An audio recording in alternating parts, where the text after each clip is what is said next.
So in my two previous videos, we went over a Pulverize Druid build for Season 9 that is seeming to be the strongest Druid build of this season. And in this video, we're going to go over essentially the perfected version of that build, at least for 99% of the game. There is going to be some things we can change up if you're specifically looking for pit pushing and pushing as high as you possibly can in the pit. I'll also be doing a video on that build as well, but for everything else in the game, and still doing pretty high pits, this is probably going to be the most optimal build because it's also easier to play and a lot more tanky in this version. And some of the big gear changes come in because we now have two mythics. For a chest piece, we've added Shroud of the False Death. This is just probably the best chest piece in the game. The +1 to all passives of this makes it pretty much the strongest piece of gear in the game. If it had no other stats on it, this would still be used. But another really nice thing about the chest piece is you get the increase to all stats, a pretty big all stat increase, and this allows you to get the secondary effect of all of the rare nodes throughout your Paragon boards. So it's also incredibly strong. The movement speed outside of combat also does help for traversal a bit as well. Then we're using Ring of the Starless Skies. This has some pretty good stats on it, especially the really big attack speed increase and the plus to core skills. But then the effect is also really nice for never running out of spirit, because now spending our primary resource reduces the resource cost of our skills and increases the damage by 10% up to 50%, which is multiplicative, so it is really strong. The cost of our Pulverize is now massively reduced, so we never really need to worry about spirit, and a really big damage increase as well. And then, like my previous versions of the build, we're still using Vasily's Prayer, we're still using Rotting Lightbringer, which is needed for this build to work, and we're still using Tybalt Will for just a big damage increase on legs when you normally can't get that. So starting with our skill tree abilities, we do have 1 point to Maul and to Claw. Now Maul is on our bar, so when we're in Greasy Rage and we run out of spirit, which happens because of one of our runes sometimes, we can have Maul on our bar and you really don't have anything else and you need the points to get lower into the tree. We also have 1 point into Claw. This will be to specifically proc something that we'll go over when we get to the proc itself. Then 5 points into Pulverize, our main damaging ability. Upgrade 1, it does increase damage to crowd controlled enemies and bosses. And then every 10 seconds, Pulverize is a guaranteed overpower and makes enemies take more damage from you. Then we have 1 point into Earthern Bulwark. We can use this when in Grizzly Rage. This is just a big barrier that constantly resets. Then we have 1 into Debilitating Roar, just a big damage reduction to enemies around us. Upgrade 1 fortifies us. Upgrade 2 makes us deal increased damage while it's active. Then we're going all the way down for our ultimate. We're using Grizzly Rage. This is just going to be a massive buff to pretty much everything. We deal massively increased damage, take massively reduced damage, and can constantly extend the duration of this. Then 5 points into it gives us 30% increased armor while it's active, so that's really massive for armor. Upgrade 1, we're always unstoppable when it's active, so we'll always be unstoppable. Upgrade 2, we fortify 8% of our max life per second when in it, and because of some of our other passives we're getting, this is actually a lot more than 8%. I think this is like 12% or something per second, so that's pretty much all the fortify we need. But we're also going to get fortify just because of our mythic chest piece. And then that brings us to our passives, and also keep in mind, because of our mythic chest piece, we have 1 additional point into every passive in our tree, so that can change some of the points and where you're putting them. But we have 1 to Heart of the Wild to get 3 into Wild Impulses. Core skills cost more spirit but deal more damage. 3 into Iron Fur, you take reduced damage while on Werebear and 3 seconds after. We have 3 into Ancestral Fortitude for increased resistances. 3 into Vigilance for damage reduction after using a defensive skill, and we constantly reset Earthen Bulwark, so we'll be able to have that up a lot. Same for Backlash, deal increased damage after casting a defensive. Then 3 into Nature's Reach, deal increased damage to distant enemies, and that doubles when against CC'd enemies, which everything will always be slowed. Then we have Feral Amplitude, you deal increased damage while healthy, and even more increased damage while above 100% movement speed, which will be active a majority of the time as well. Then we have 3 into Mending. This is primarily to get into Provocation, but also for the max life increase. Provocation every 10 seconds, while in Werebear, your next non-defensive will overpower and deal more damage. 3 into Crushing Earth. Earth skills do increase damage to CC'd enemies. 3 into Stone Guard. When you have Fortify over 50% of your max life, your Earth skills do increase damage. Then 1 into Neurotoxin to get 3 into Envenom. You deal increased critical strike damage against poison enemies. Then 3 into Toxic Claws. You deal increased poison damage. Then 3 into Defiance. Nature skills do increased damage to elites. Natural Disaster. Earth skills do increased damage to vulnerable enemies. Then 3 into Quick Shift. Shapeshifting into an animal form gives us increased damage. This stacks up to 6 times, so that's a massive damage increase, and this is why we are using Claw. So how this is going to work is we're going to use Claw, then use Pulverize. That'll give us 2 stacks. We do that up to 6 stacks. Then when we're in any animal form, the duration of this does not reduce. So we get our 6 stacks, we go into Grisly Rage. Now we have these 6 stacks up all of the time. The only way you'll lose these is when you interact with something. So if you're like in a dungeon and have to do the traversal thing, you'll lose it. Or if you interact with something that takes like a second or two, make sure to Pulverize right after so you don't lose these stacks. And also keep in mind, you can attack in place with Claw. I know on PC it's shift plus the ability, so you can just attack in front of you and stack this up without actually having to attack any enemies. Then for our capstone, Urzine Strength, massive max life increase,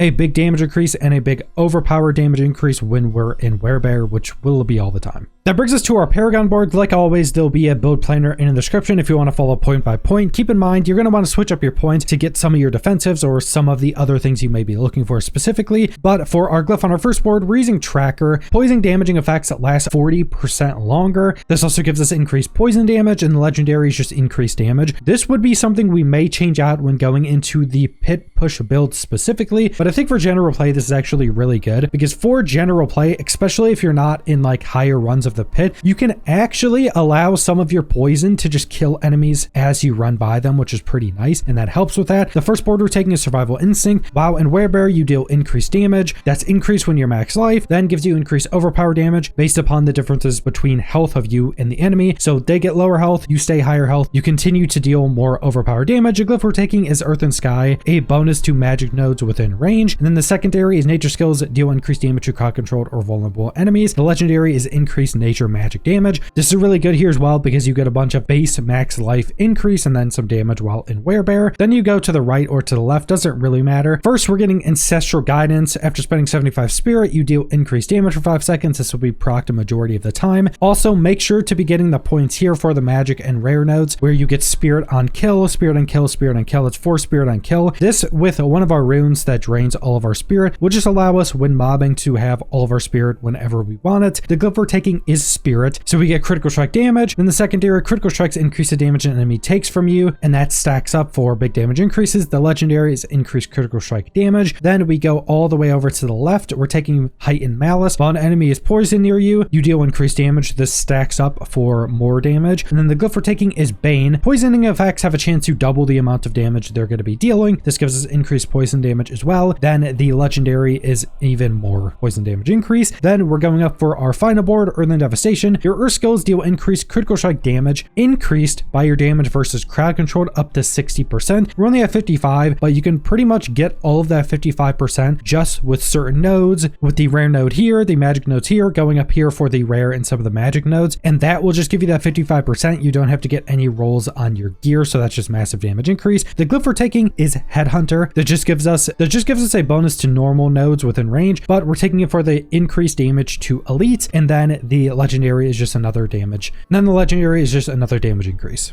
And then for our spirit boons, Gift of the Stag for increase to max spirit, and you gain 10 spirit per second. That 10 spirit per second is massively increased from some of our gear, and this is the main way we keep regenerating spirit. Avian Wraith for increased critical strike damage, and then Iron Feather for increased max life. At this point in the build with what we're specifically using, you don't really need Sight Talons for the increased critical strike chance. Sight Talons can be really good when you don't have optimal gear yet though. Then Calamity to extend the duration of our Grisly Rage, and then Obsidian Slam, so we just constantly attack, and that will just constantly proc more overpowers. Then for our mercenaries, we're currently still using Subo. That's because we can use Molotov and Scorched Earth. When you hit something with Molotov, they take 30% increased damage over time from us. This can really help on bosses because he always hits bosses with it. Then Snipe into Incendiary Bolt. So when he snipes the thing he first aims at, it'll throw another Molotov, which will again make the enemies take increased damage from us over time. The reinforcement we're using is Variana, and we're using her with Bloodthirst on our Pulverize. So anytime she uses this, we gain 10% increased attack speed. Now, as we get into a pit pushing build, we're actually going to be changing probably both of these. So this will be one of the areas you change something up as well. And then that brings us into our seasonal powers. We're using Celestial Surge, which will pull everything in and drop a bunch of stars on them to deal damage. This can also just randomly drop stars on enemies. This does actually deal quite a lot of damage. Then for our infusion, we're using Corrosive Infusion. It turns it into poison damage, and it can deactivate Vampiric from enemies. This will just be dealing a lot of poison damage, and it's synergizes with all of our poison damage increases. We're currently using Sapping Crux. Your catalyst applies vulnerable for 8 seconds. Now this is something that can be changed out. It probably will be changed out for our pit pushing build, and I'm not sure if this version is optimal. There is also another version where you can instead get the vulnerable proc on your ring and change this out. I think that may be slightly more optimal, and that will probably be changed in the pit pushing version of this build. For everything else in the game, this really doesn't matter much anyway. Then we're using Bloody Charm. Our catalyst can now execute enemies 20% life or less. So anytime our catalyst procs, the enemies are low health, it'll execute them and reduce our cooldowns by 2 seconds. Then Shifting Powder. When we use our catalyst, we gain massive movement speed increase when it's active in 5 seconds after. This will be up a majority of the time. There's a few seconds where you can't have it up, but massive movement speed increase, which is just super nice for a majority of the content.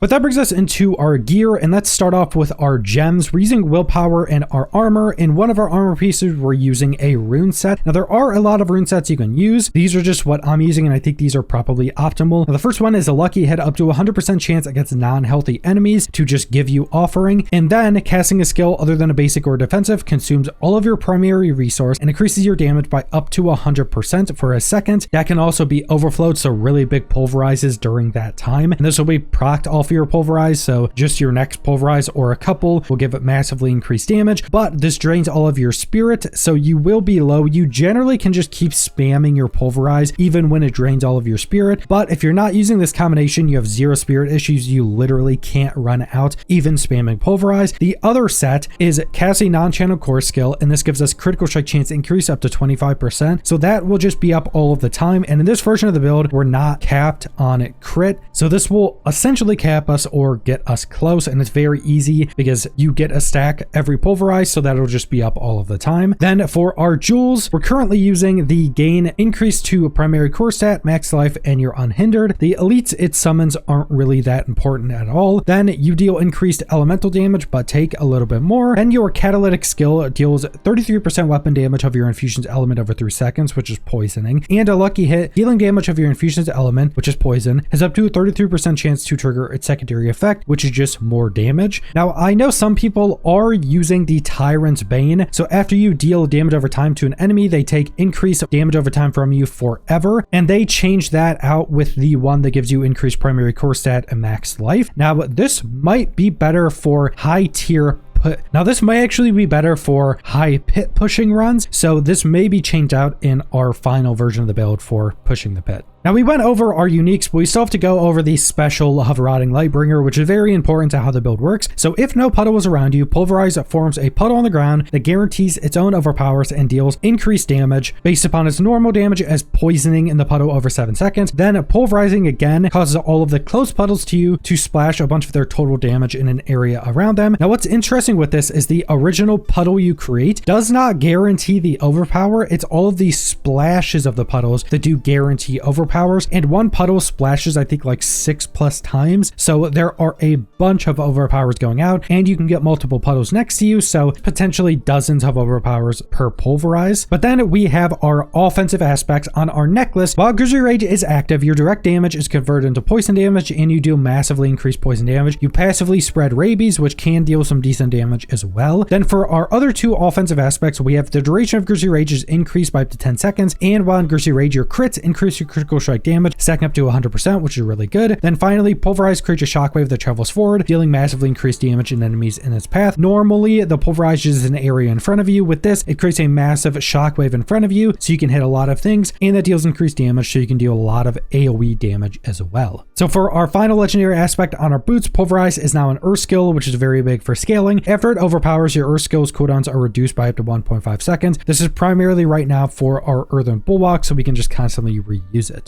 And then for some of the more important stats on your boots and on one of your rings, you want to increase to all resistances. This will be changing in the pit pushing version of this build. Specifically, our ring won't have the all resist anymore, but you need this with this specific version to get capped out resistances. On your weapon, it has the chance for Pulverize to hit twice. That's probably what you're going to want your masterworking rolls on if you can get that, because that will be very strong. On your gloves, you primarily want like a Pulverize increase. On your necklace, what's really really important is percent willpower is very good. And then you want to try to get +2 Toxic Claws and Envenom. Those are going to be the best passives you can get increases into. But then also on your jewelry pieces, Grizzy Rage cooldown reduction as a tempering is going to be really good. That's just to make sure you can always be in it. And if you drop out of it because you're doing some other mechanic somewhere, you can get it back faster. But that's the entirety of this build. This build is just incredibly fun. You're always unstoppable. You're sitting in Grizzy Rage all the time with massive damage increases, massive damage reductions, and you're just spamming Pulverize everywhere, creating massive puddles that also overpower everything. And I think this is the most optimal or close to it for normal play. You can still do really high pit runs. There's just going to be a better version of the build, specifically if you're trying to get like 100 pits or over that. But for everything else in the game, this is just an easier version of the build to play because you're much tankier in this version, and some of the other things just makes it a bit easier to play. But that's all I want to go over, so thanks for watching.